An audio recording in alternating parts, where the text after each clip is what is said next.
Bonjour, chers téléspectateurs. Nous sommes aujourd'hui le samedi 8 février 2025 et nous nous retrouvons dans le cadre de notre rendez-vous avec l'émission Grand Angle. Je dois dire que nous avons toujours une actualité extrêmement abondante. J'ai été interpellé sur un certain nombre de questions, mais je vais essayer d'apporter quelques réponses et à chaque fois que je le pourrai, nous y reviendrons. Donc aujourd'hui, je veux aborder un premier point, c'est l'activité qui a été prévue par le cercle de réflexion Café du Savoir pour le samedi, aujourd'hui, avec pour thème principal de vivre ensemble, sinon de mieux vivre ensemble, etc. Et les gens m'ont interpellé parce qu'on a vu ma photo, on a vu le PSDC de Clément Mirassa apparaître sur des banderoles, etc. Et les gens se sont posés des questions. En fait, ils voulaient comprendre. Alors, je vais juste vous dire que j'ai été invité par le Café du Savoir, mais j'avoue que je n'ai pas été consulté avant, qui souhaitait que je fasse un témoignage à l'activité que ce cercle de réflexion organise sur le vivre ensemble. Sujet très intéressant, très préoccupant pour les Congolais et qui, à mon avis, devrait susciter beaucoup de débats et beaucoup d'échanges.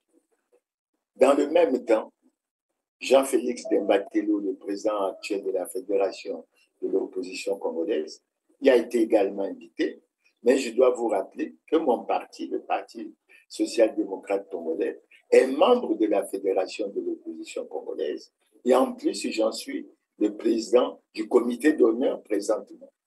Alors, nous avons retenu de nous concerter, c'est ce que nous avons fait. Nous avons analysé un certain nombre de choses et nous avons conclu à ce que nous n'y allions pas. Mais je remercie et je félicite Jean-Félix Dembatelo d'avoir traduit cela par 2 courriers qu'il a adressés à Serge Ikemi, le coordonnateur et l'organisateur de cette activité, pour qu'ils comprennent nos motivations, parce qu'on peut s'étonner pourquoi sur un sujet aussi sérieux, etc. Mais je crois que ceux qui sont intéressés pourront se référer à ce courrier pour bien comprendre les raisons, les motivations qui nous ont amenés à prendre cette décision. Mais par rapport à ceux qui organisent ce genre d'activité, je leur donne quelques conseils. Il faut consulter les gens, il faut discuter avec eux avant de publier, de mettre sur les affiches, etc. Sinon, ce n'est pas bien. Il y a un mot que je ne vais pas utiliser, mais je crois que ce n'est pas bien et j'espère qu'on s'est compris. Le deuxième point que je vais aborder par rapport à l'actualité, vous y êtes habitués maintenant, c'est le fameux problème des bourses pour lesquelles on n'avait besoin que de 6 milliards pour faire face au montant annuel à payer aux étudiants pour les bourses, mais on exigeait 9 milliards.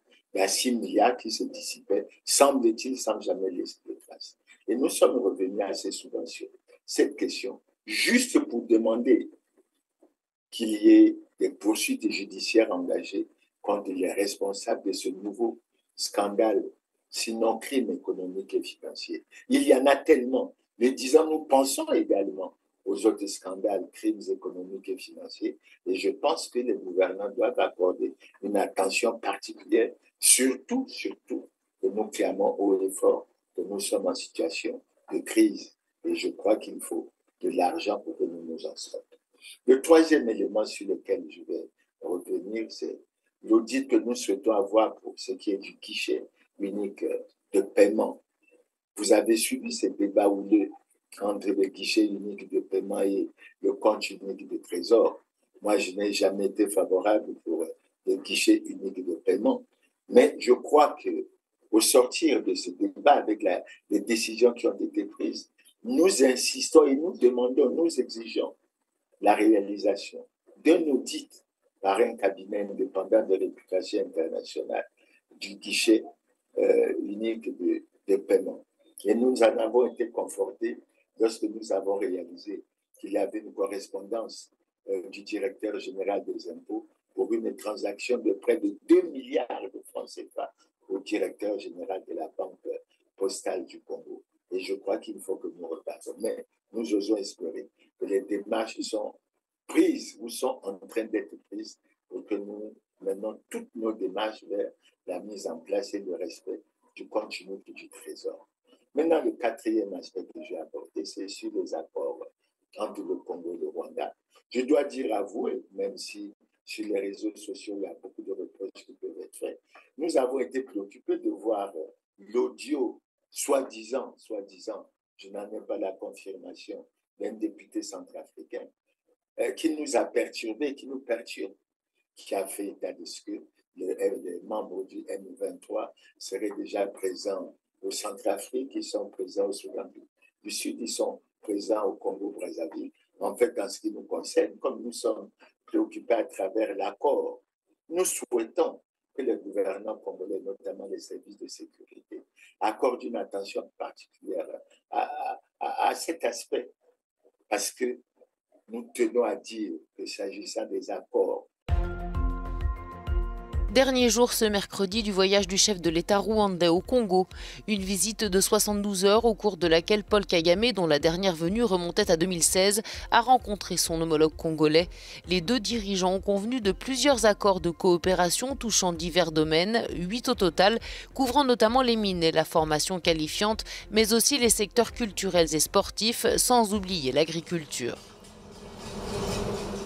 Sur ce dernier point, Kigali et Brazzaville ont notamment signé une convention des terres arables pour la culture maraîchère et établi 2 mémorandums d'entente.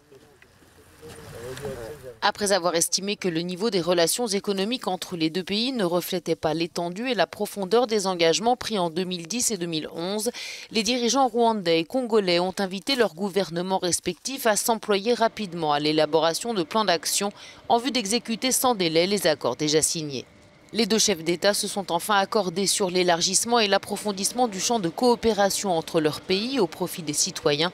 Plus largement, Paul Kagame a dit vouloir renforcer les relations avec les pays d'Afrique centrale, non seulement dans le domaine de l'économie, mais également dans celui de la lutte contre l'insécurité. Entre le Rwanda et le Congo, les Congolais, tant de l'intérieur que de l'extérieur, ont dit clairement non à la vente des terres, non à la cession des terres sous quelque forme que ce soit, oui à l'annulation pure et simple de ces accords. Et pour enchaîner sur ce créneau, à la dernière émission, j'ai beaucoup insisté sur ce problème des autorisations provisoires et des autorisations express d'occuper. Nous avons également insisté sur les déclarations du Premier ministre. Nous avons insisté sur la correspondance qu'il nous a adressée en nous envoyant les documents. Et nous disons que nous avons repris un peu ce tableau. Nous vous le montrons et nous allons tout faire pour qu'il soit largement diffusé. La différence que nous avons voulu faire, c'est qu'en dessous de ce tableau, nous avons tenu à faire mentionner la déclaration que le Premier ministre a faite lors de la descente qu'il avait faite sur le terrain. Déclaration dans laquelle il insistait que si les diligences n'étaient pas respectées, évidemment, ces autorisations seraient frappées de caducité. Le premier, il y a eu, dans certaines localités que nous avons visitées, pas dans toutes, à Madiengu et un peu à Lodima, un sentiment mitigé, mais un sentiment général d'inquiétude et de peur de la part de la population au regard d'un certain nombre d'informations qui auraient été mises à leur disposition faisant état d'une vente des terres congolaises au Rwanda ou à des sujets rwandais. Le deuxième fait constant à retenir, c'est que aucune terre, aucune partie de terre n'a fait l'objet de vente ou de cession sur toute l'étendue du territoire national et particulièrement dans les localités visitées. Et les populations s'en sont elles-mêmes rendues compte puisque de leurs témoignages, nous avons tous suivi que les populations n'ont reçu sur leur terre aucune délégation rwandaise Le troisième fait constant à retenir, c'est que les localités que nous avons visitées ont fait l'objet d'autorisation provisoire d'occuper ou d'autorisation express d'occuper s'agissant de la localité de Massangi à Yamba. Et malgré ces autorisations provisoires ou express, aucune activité n'a été entreprise pour la mise en œuvre de ces autorisations provisoires. Si jusqu'au 8 décembre 2024, date d'expiration de ces autorisations, toutes ces diligences n'ont pas été accomplies, ces autorisations seront frappées de caducité. S'agissant de l'autorisation express qui avait été accordée à Eleveco Congo dans le coup de ranch de Massangi à Yamba, je crois que les choses étaient claires. Il y a eu violation des textes, notamment des dispositions qui disent qu'aucunement ne peut sous-louer ces espaces. Malheureusement, il semble que les bénéficiaires avaient sous-loué cet espace à un compatriote congolais. Et je crois qu'on n'attend plus que les dispositions de l'administration pour mettre fin à tout cela.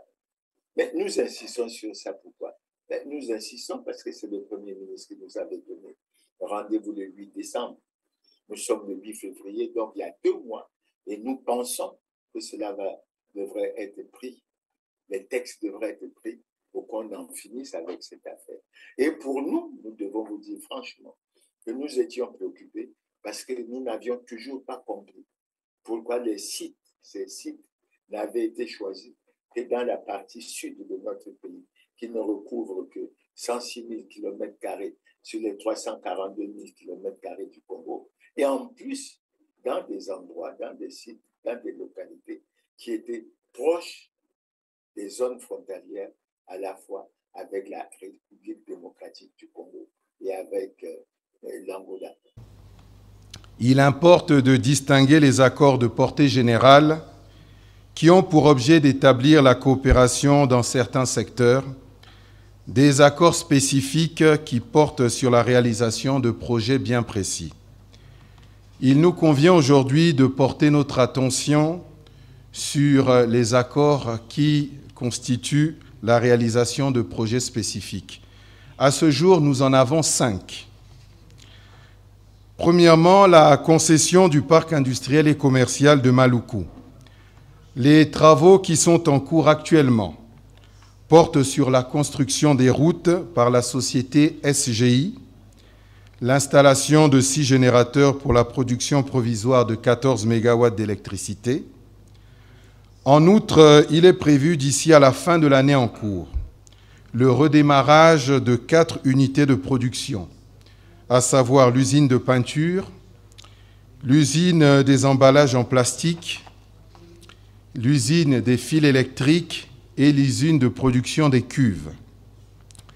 La partie congolaise, notamment par le biais du ministère de l'Énergie et de l'Hydraulique, a été saisie pour la réalisation des travaux de fourniture d'eau et d'électricité et le ministère en charge des télécommunications pour l'approvisionnement de la connexion Internet. Eu égard à ce constat, la fourniture de ces services par la partie congolaise constitue un point important pour le développement de ce projet. Deuxièmement, le projet relatif à la culture du ricin en République du Congo. Les travaux réalisés entre la société Crystal Venture Limited et le ministère en charge des affaires foncières ont permis d'identifier les terrains dans les départements du Niari, de la Bouenza et du Poul. Il y a aujourd'hui près de 121 000 hectares qui sont disponibles sur les 150 000 hectares escomptés pour la réalisation de ce projet. L'expérimentation du projet sera localisée à Loudima, dans le département de la Bouenza. Un bureau d'études suisse est à pied d'œuvre pour réaliser les études de faisabilité de ce projet qui pourrait être bouclé d'ici la fin du mois d'août 2023. Par ailleurs, la société Eni est actuellement en train de procéder à des tests pour détecter la meilleure semence à cultiver au Congo. Depuis 2 semaines, des ingénieurs sont en train d'effectuer des tests de sol à Loudima. C'est au terme de tous ces travaux que la période d'implémentation du projet pourra être fixée. 3e projet, le projet de développement agropastoral à Yamba dans le ranch de Massangi. Une autorisation express d'occuper 11 000 hectares de terre au profit des fermiers rwandais a été délivrée par les autorités congolaises compétentes pour le développement de ces activités agropastorales. À Yamba, les premiers tests de rentabilité de la culture de maïs ont été réalisés avec succès et ce projet va se poursuivre à une plus grande échelle. 4e projet, le projet d'exploitation minière. Suite aux travaux menés avec le ministère de l'Industrie minière et de la Géologie, la société Crystal Venture avait obtenu 4 permis de recherche et actuellement elle bénéficie d'un permis d'exploitation de la mine de Kanga Michopo dont le délai d'exploitation va démarrer à la fin du mois d'août 2023. Le 5e projet qui consiste à la réalisation du port sec de Dolisie, à ce jour n'a pas connu de développement particulier, mais nous avons bon espoir que dans les mois qui vont suivre, les 2 parties vont entamer des discussions pour également faire avancer ce projet. De tout ce qui précède, il résulte que les projets retenus par les 2 parties, à l'exception de celui relatif au port sec de Dolisie, ont connu un début d'exécution satisfaisant. Clé du redressement rwandais, une société très discrète. Située au 14e étage de cet immeuble, Crystal Ventures, autrefois nommé Tristar, le conglomérat mis en place par la diaspora Tutsi pour reconstruire le pays après le génocide. Ce fonds d'investissement est la propriété du parti présidentiel et Paul Kagame est à la tête de la holding. Ici, personne n'a accepté de nous recevoir. Crystal Ventures est aujourd'hui le 2e employeur du pays, après l'État. 12 000 salariés dans tous les secteurs, de la restauration à la téléphonie mobile, en passant par la construction, l'agroalimentaire ou la sécurité. Depuis quelques années, le fonds d'investissement du parti de Paul Kagame s'est lancé à l'assaut du continent africain. Inyange, la compagnie dont nous parlait le ministre centrafricain, fait partie du groupe Crystal Ventures. C'est aussi le plus gros producteur de lait du pays. Pour les spécialistes du Rwanda, le fonctionnement de Crystal Ventures reste encore très obscur. C'est incroyablement opaque. Comment Crystal Ventures fonctionne exactement, d'où ils obtiennent leurs fonds, où ils investissent ces fonds. Tout cela est vraiment trouble. Et le gouvernement fait tout pour maintenir ce flou. Je pense que c'est parce qu'ils ne veulent pas dire à quel point la société est contrôlée par l'État. Tout ce qu'on voit en ce moment, Crystal Ventures en Afrique, le rôle croissant de l'armée rwandaise sur le continent, tout cela vient des plus hautes instances de l'État. C'est en quelque sorte téléguidé, imposé par le président Kagame via la branche financière de son parti et sans en parler avec le reste de la société rwandaise. Et lorsque nous avons suivi cette audio pour laquelle nous souhaitons que les services de sécurité travaillent sérieusement, nous avons été préoccupés parce qu'on s'est dit que ça rentrait certainement dans le cadre de la stratégie de l'occupation de l'espace en vue, comme il est dit dans l'audio, en vue de l'encerclement de la République démocratique du Congo. Les soldats rwandais basés à Bangui ont donc entrepris de nettoyer la ville. Le commandant de la force rwandaise est le premier à montrer l'exemple. Le colonel Alphonse Gaïma, commandant de la force rwandaise, s'assure que ses troupes accomplissent bien leur mission du jour. Il veut montrer que ces hommes sont au service de la population. Réputée efficace et disciplinée, quel rôle joue véritablement l'armée rwandaise ? Est-elle devenue un outil de promotion pour Kigali au service d'ambitions économiques ?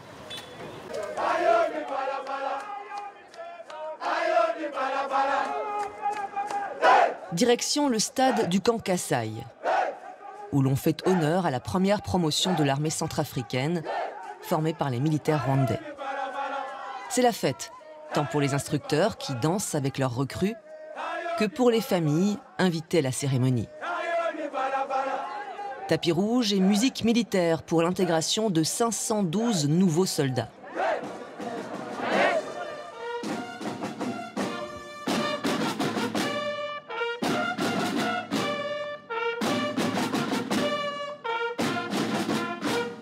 Chers lauréats, vous avez été formés pour affronter l'ennemi dans n'importe quelle condition au niveau tactique et nous sommes convaincus que vous y parviendrez. Après 6 mois de formation, les instructeurs rwandais récompensent les meilleurs de la promotion. Nous n'avons pas besoin de ça. Maintenant, nous venons à la thématique toujours. Après l'émission de la semaine dernière, au cours de laquelle nous avons marqué un petit arrêt, parce qu'avant cette émission, nous vous avions annoncé que nous voulions nous intéresser à la gouvernance électorale. Nous sommes pratiquement à 14, je dirais même pas 14, 13 mois et demi de la tenue de la prochaine élection. Et nous avons le sentiment que rien ne bouge dans le cadre de la préparation de cette élection. C'est pour ça qu'une fois une fois de plus, nous revenons aux aspects de la gouvernance électorale. Et aujourd'hui, nous voulons nous pencher sur quelques aspects sur les conditions permissibles pour la tenue d'une élection libre, démocratique, transparente, crédible et apaisée. Parce que nous voyons que sur ce créneau, il y a un certain nombre de problèmes. Il suffit de lire le point qui est fait sur les recommandations qui ont été prises par les concertations qui ont eu lieu depuis 2009 pour se rendre compte qu'en réalité, on a des raisons d'être extrêmement préoccupés. Maintenant, s'agissant de ces conditions, nous voulons en revenir sur certaines que nous considérons comme importantes. L'une des conditions qui a été assez souvent énumérée, c'est vraiment de tout mettre en œuvre pour préserver la paix. Et je crois que c'est un des aspects extrêmement importants. Il faut pour cela la transparence, il faut pour cela l'équité, il faut pour cela le respect des lois et règlements de la République. Et je pense que les services habilités devraient y consacrer le temps à y travailler sérieusement. Le deuxième aspect sur lequel nous allons revenir, qui a été évoqué à la concertation de l'Evo en 2011, c'est l'inscription des opérations préélectorales et électorales par le gouvernement dans un timing précis pour éviter la précipitation. Mais nous sommes à un peu plus d'un an de l'élection présidentielle et nous avons le sentiment que ce timing n'existe pas. Je vous rappellerai qu'en mars 2024, le ministre de l'Intérieur avait lancé un communiqué, avait invité les groupements politiques pour une réunion en vue de préparer une concertation nationale. Regardez, comptez le nombre de mois que ça fait. Et jusqu'à présent, absolument rien n'a bougé. Maintenant, le troisième point, qui est un point important, qui traduit le manque d'équité, l'injustice. Mais c'est l'accès, l'égal accès de toutes les sensibilités politiques aux médias d'État. Les médias sont caporalisés par la majorité présidentielle. Les médias sont caporalisés par le Parti congolais du travail, qui, j'ajoute, n'est pas en conformité avec la loi. Et les autres partis, notamment l'opposition et autres, n'ont pas le droit au chapitre. Et c'est regrettable et il faudrait que cette affaire soit complètement réparée. Le quatrième aspect auquel nous pensons, c'est l'application effective, sans complaisance de la loi sur les partis. Nous avons constaté que dans cette application, on déclare parfois conforme des partis qui ne le sont pas. On ne sanctionne pas les partis qui violent les lois et règlements de la République. On constate qu'il y a un fort côté partisan, il y a un manque de neutralité de l'administration publique congolaise. Ce n'est pas étonnant à partir du moment, et nous allons revenir là-dessus, à partir du moment où le président de la République est président du Parti congolais du travail, et on note une forte présence au niveau des postes comme les préfets, les sous-préfets et autres, des militants du PCT et de ces deux partis de la majorité présidentielle, ce qui crée véritablement un problème, mais qui nous ramène à une question sur laquelle nous allons revenir tout à l'heure. Est-ce qu'il est normal ou est-ce qu'il est possible que le président de la République, qui est en même temps président du Parti congolais du travail, puisse organiser une élection libre, démocratique, transparente, crédible et apaisée? La réponse que nous sommes tentés de donner est non. Il y a un autre aspect, c'est le cinquième aspect que nous voulons aborder. C'est celui relatif à la maîtrise du corps électoral, relatif à la fiabilité des listes électorales. Et nous sommes loin de régler ce problème. On avait fondé nos espoirs sur le recensement général de la population de l'habitat, en espérant que la réalisation de celui-ci permettrait enfin l'établissement des cartes biométriques avec photo, recommandation qui a été faite depuis 2013 à Dolisie, qui a été reprise après à Sibiti, qui a été reprise à Wesso, qui a été reprise à Madingu, qui a été reprise à Owando. Et on a le sentiment qu'on tourne en rond sans être capable de réaliser cela. Mais aujourd'hui, vous savez, et au cours de l'une de nos prochaines émissions, nous reviendrons. Le recensement général de la population, dont on nous a donné les résultats, pose un certain nombre de problèmes. Beaucoup de questions ont été posées, mais n'ont pas encore trouvé de réponse. Ce qui veut dire que ce problème de maîtrise du corps électoral, ce problème de liste électorale fiable demeure entier. Et est-ce qu'on va être capable de les résoudre? Je n'en sais rien. Assez souvent d'ailleurs. Et on y avait pensé en 2013 au niveau de Dolisie, en pensant réaliser un recensement administratif spécial. Celui de Dolisie avait fini par poser beaucoup de problèmes. Et les partis qui avaient pris part à ce recensement administratif avaient fini par ne pas tomber d'accord sur les résultats. Et c'est véritablement problématique. Mais non, l'autre problème qui vient après, et que nous trouvons curieux, on y revient assez souvent. À chaque concertation politique, on y revient. C'est la prise d'un texte pour le plafonnement des dépenses des campagnes électorales. Nous ne comprenons pas qu'est-ce qui bloque dans la prise de ce texte. Nous ne comprenons pas qu'est-ce qui se passe pour le blocage qui apparaît au niveau de ce problème. Et à mon avis, c'est extrêmement sérieux. Maintenant, le problème suivant, je crois que c'est le 7e, que l'on pourrait aborder, c'est le respect des lois et règlements de la République.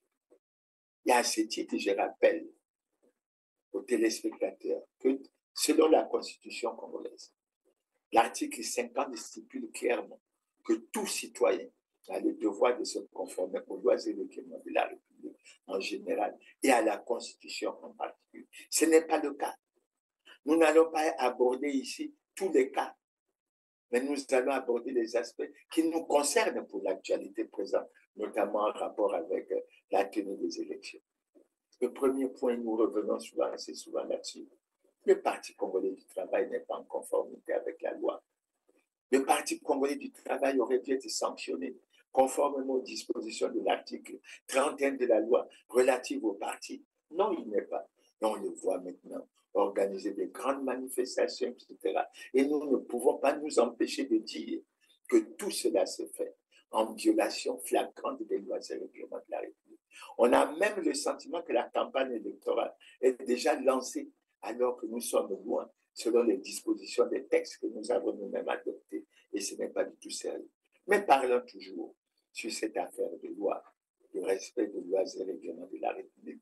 Après la situation que nous constatons au niveau du Parti congolais du travail, mais nous ne nous empêchons pas également de dire que le président de la République est en situation délicate et manifeste d'incompatibilité constitutionnelle. Et nous savons que conformément aux dispositions de notre Constitution, le président de la République ne peut pas être président du Parti congolais du travail. Et nous savons, par rapport au problème de la gouvernance électorale, que le président du Parti congolais du travail ne peut pas organiser une élection libre, démocratique et transparente. C'est sur tous ces aspects, à notre avis, que l'on devrait creuser.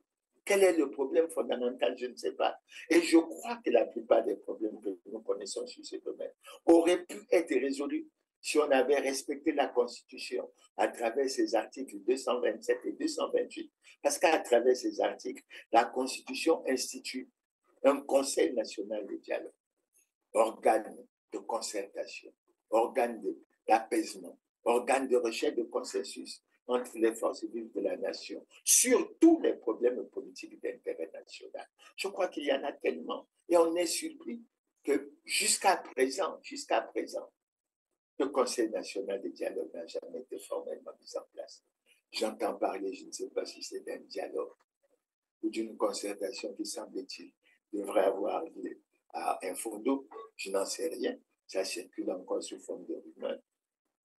Mais c'est sur quelle base juridique que ce dialogue pourrait avoir lieu. Mais enfin, nous attendons les gouvernants. Je crois que le moment venu, quand ils auront certainement décidé de nous en faire part, nous allons revenir vers vous. Maintenant, l'objet essentiel à travers les conditions permissives pour la tenue d'une bonne élection libre, démocratique, transparente, crédible et apaisée, nous voulons aborder un problème extrêmement important. C'est même le nœud de la réussite, de la tenue et de l'organisation d'une élection libre, démocratique et transparente.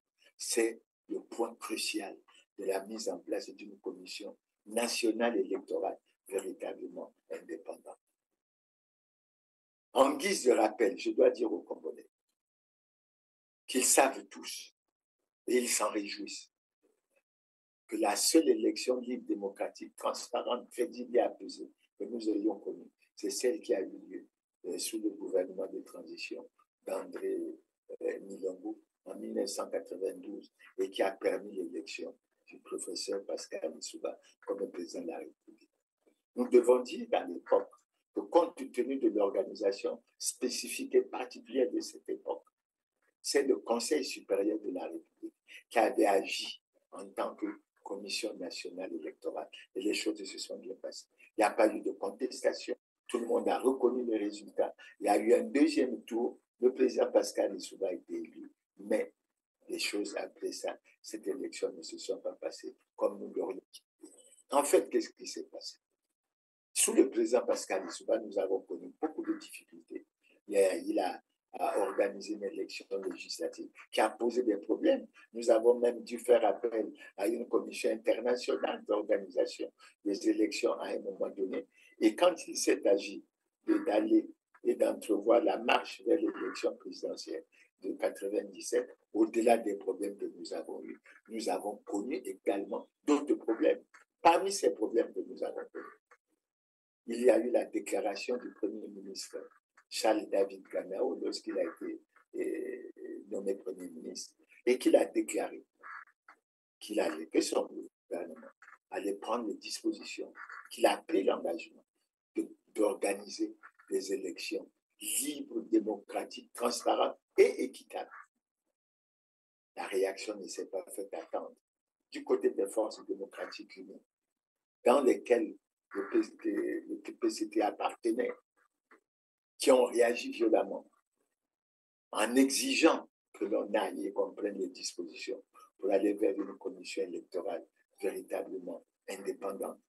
Ils se sont opposés à la proposition qui avait été faite par le gouvernement de David Charles Ganao et ils ont essayé d'expliquer, de donner les raisons qui nous amenaient à cela.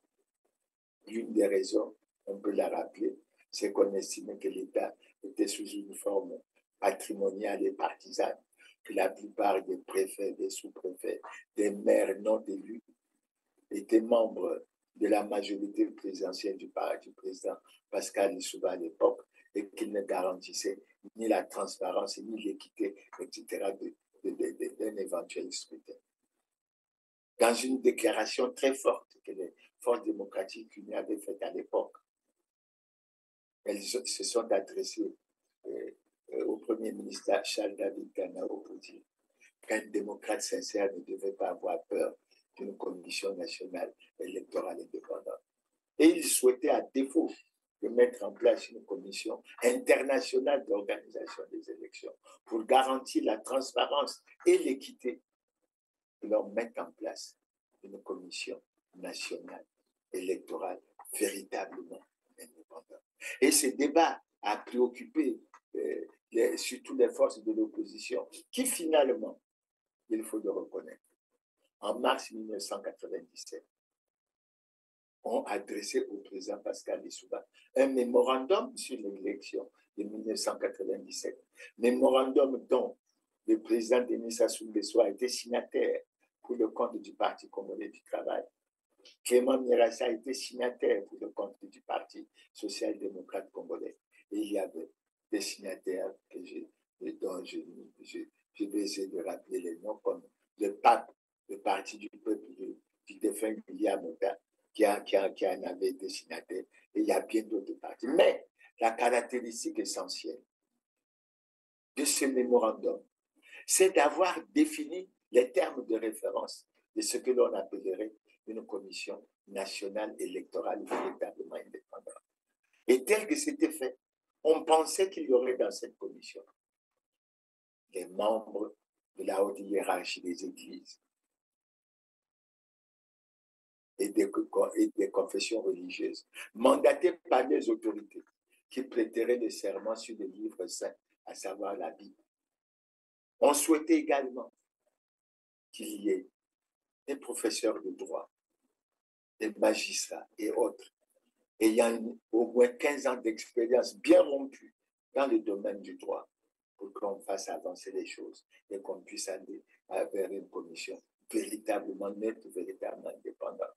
On avait souhaité également que dans cette commission, il y ait des représentants de l'armée, de l'administration, à titre d'observateur, mais en fait pour aider également à réaliser un certain nombre d'opérations techniques. Et c'est tout ça qui faisait que il devait avoir comme un consensus au niveau de la mise en place d'une telle commission. Ça n'a pas été le cas. Ça n'a pas été le cas. Maintenant, comment les choses se présentaient-elles aujourd'hui?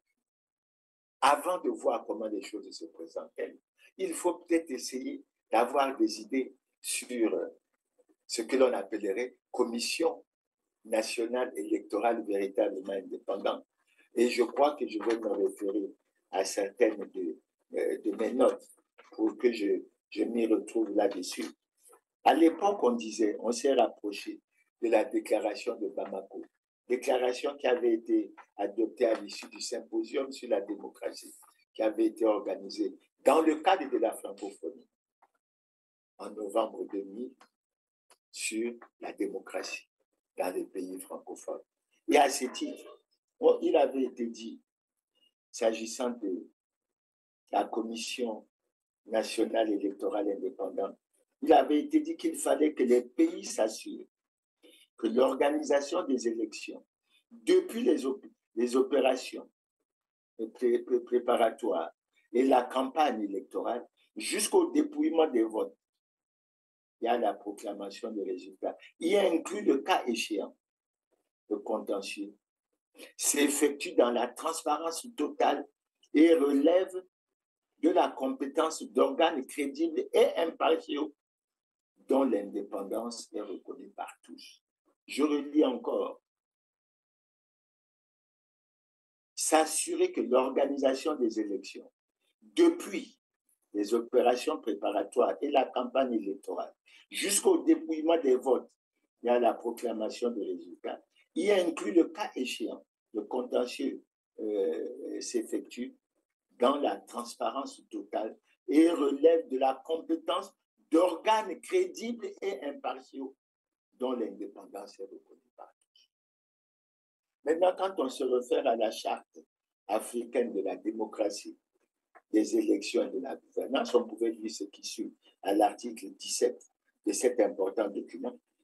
Les États membres réaffirment leur engagement à tenir régulièrement des élections transparentes, libres et justes, conformément à la déclaration de l'Union sur les principes régissant les élections démocratiques en Afrique. À ces fins, tout État parti doit créer et renforcer des organes électoraux nationaux indépendants et impartiaux chargés de la gestion des élections. Cela peut paraître assez difficile à comprendre pour un certain nombre d'autres. Et les travaux qui ont été faits par la suite dans plusieurs commissions ont permis de clarifier les choses. En fait, qu'est-ce qui a été clarifié? Il a été dit, s'agissant de l'indépendance de la commission électorale, celle-ci s'entend comme un organe ayant la maîtrise de toutes les opérations électorales, à savoir l'établissement et la délivrance des cartes d'électeurs, l'établissement des listes électorales, le recensement administratif spécial, le découpage des circonscriptions électorales,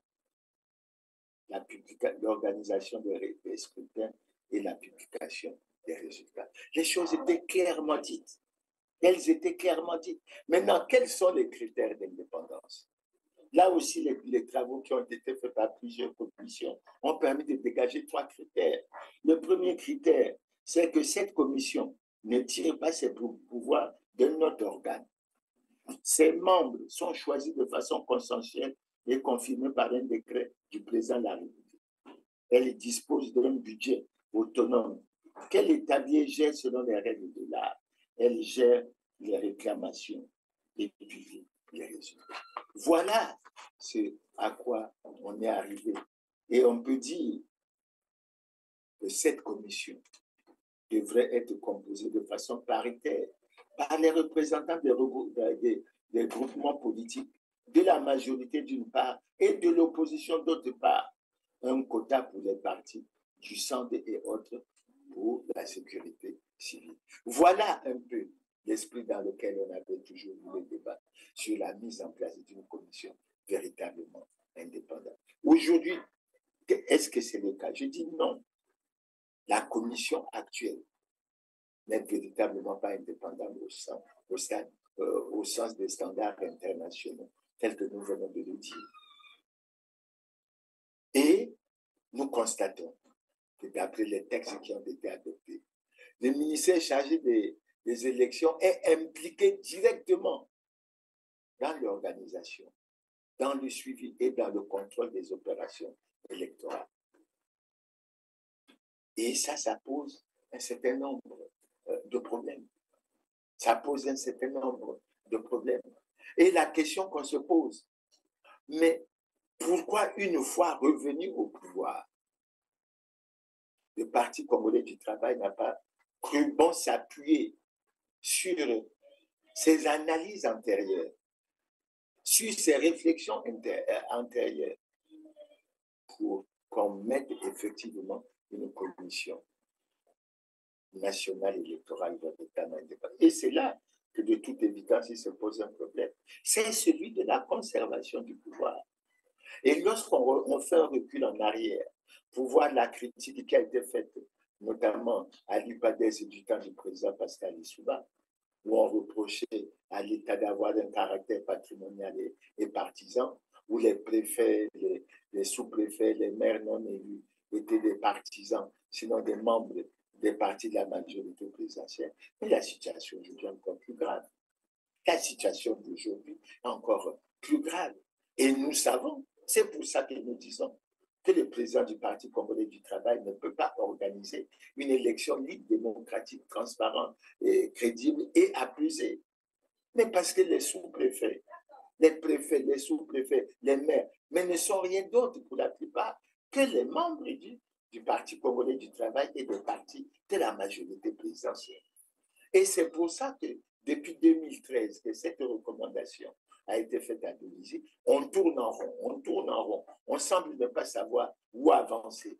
Mais en réalité, la raison fondamentale est là.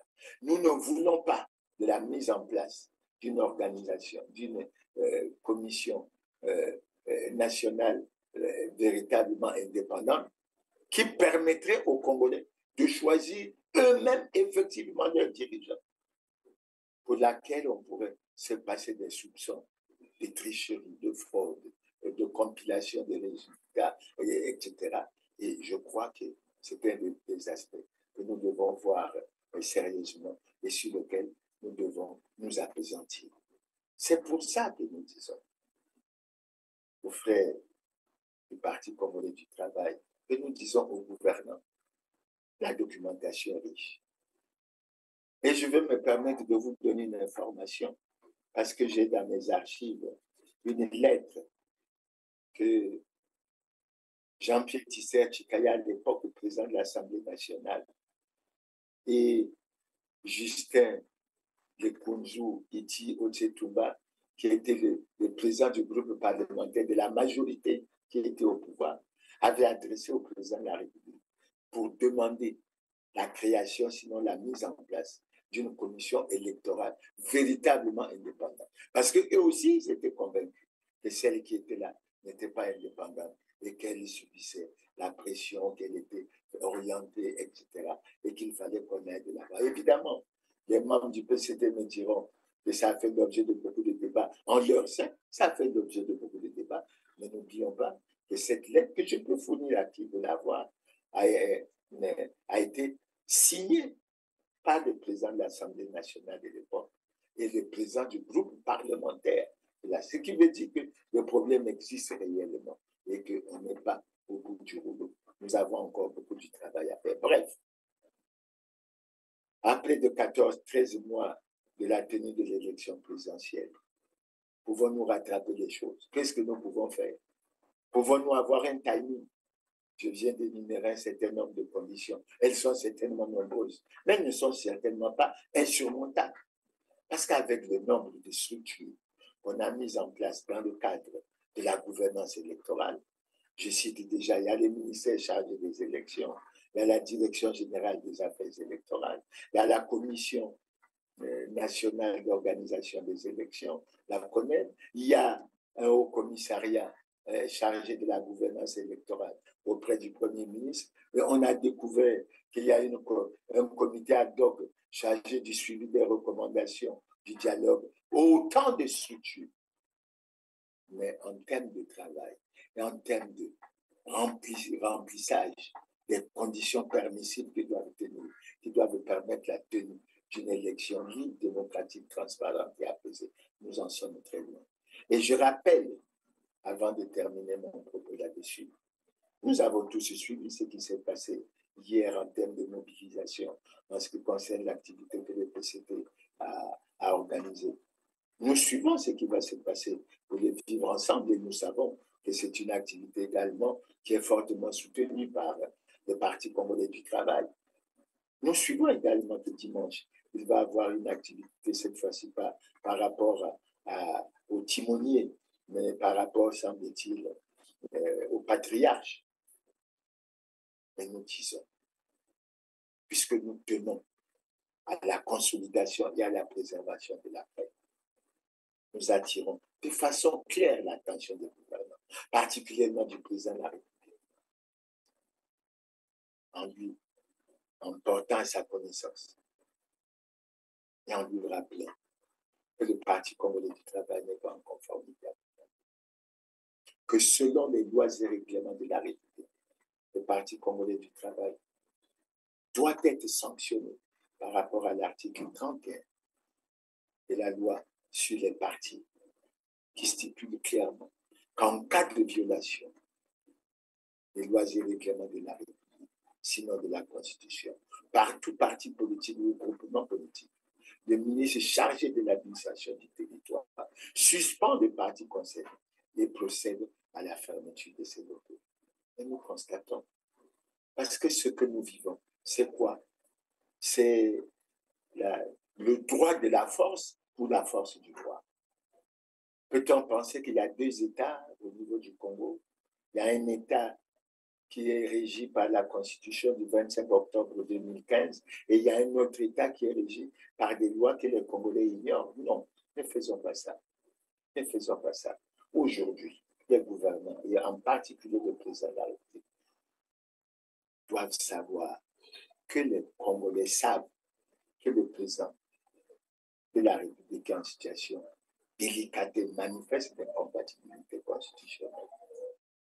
Ils savent qu'un recours avait été introduit auprès de la Cour constitutionnelle, que celle-ci s'est déclarée incompétente, mais que celle-ci a transmis la décision qu'elle avait prise à ce propos au président de la République, au président du Sénat, au président de l'Assemblée nationale, au premier ministre du gouvernement, au ministre de l'Intérieur, au ministre de la Justice, pour que ce problème puisse trouver solution. depuis 2020 jusqu'aujourd'hui, ce problème n'a pas trouvé solution. Je peux même évoquer un autre cas. Vous avez le cas de l'obligation de la déclaration du patrimoine par tout citoyen élu ou nommé à une autre fonction publique. Un citoyen encore avait introduit un recours, ce qui a permis l'amendement de la loi relative au niveau du Parlement. Mais depuis que cette loi a été amendée, aucune déclaration du patrimoine ne s'est faite. Ce qui veut dire qu'on a choisi de violer les lois et les règlements de la République. Et en ça, je rappelle deux déclarations que le président de la République a faites. La première, quand il était à l'opposition, à savoir que lorsque la Constitution est violée, les démocrates ne doivent pas l'accepter. À savoir, j'insiste pour dire que jamais, jamais je n'accepterai que la Constitution ne soit violée. Cependant, est vrai le fait que jamais je ne pourrai accepter que la Constitution soit violée.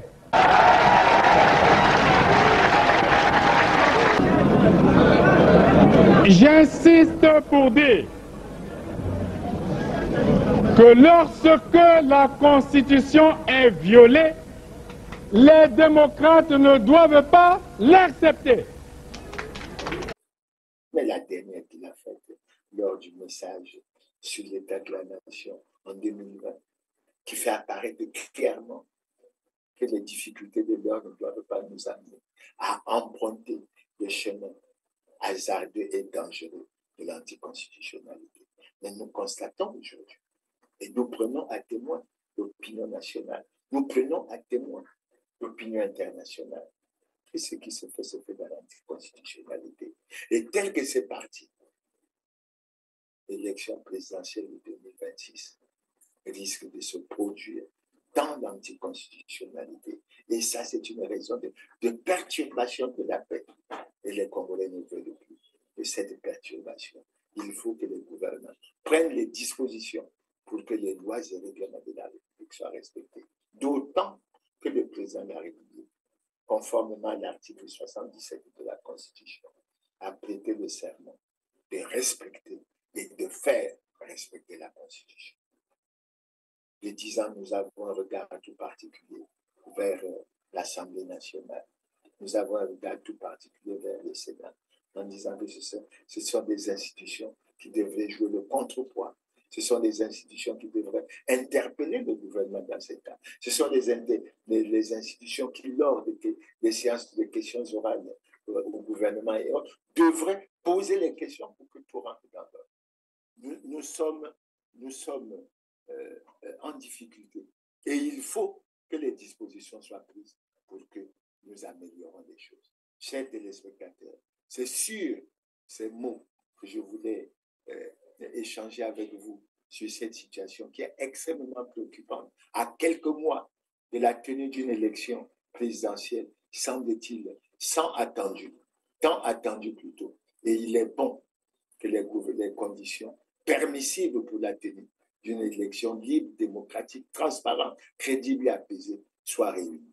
Chers téléspectateurs, les 10 ans, je lance un appel au gouvernement pour qu'ils prennent à bras le corps tous ces problèmes, pour que tout puisse rentrer dans l'ordre. Les Congolais ont trop souffert des conflits à l'issue des ou pendant les élections, pendant les changements ou autres de constitution. Ils souhaitent vivre dans la paix et ils souhaitent que tout se déroule dans la paix. Sur ce, chers téléspectateurs, je termine mon émission et je vous remercie pour votre aimable attention et vous donne rendez-vous au samedi 15 février 2025. Nous osons espérer que nous aurons un thème soit relatif à l'actualité, soit relatif à la gouvernance électorale, pour que nous échangions dans l'intérêt de tout le monde. Donc, merci et à bientôt.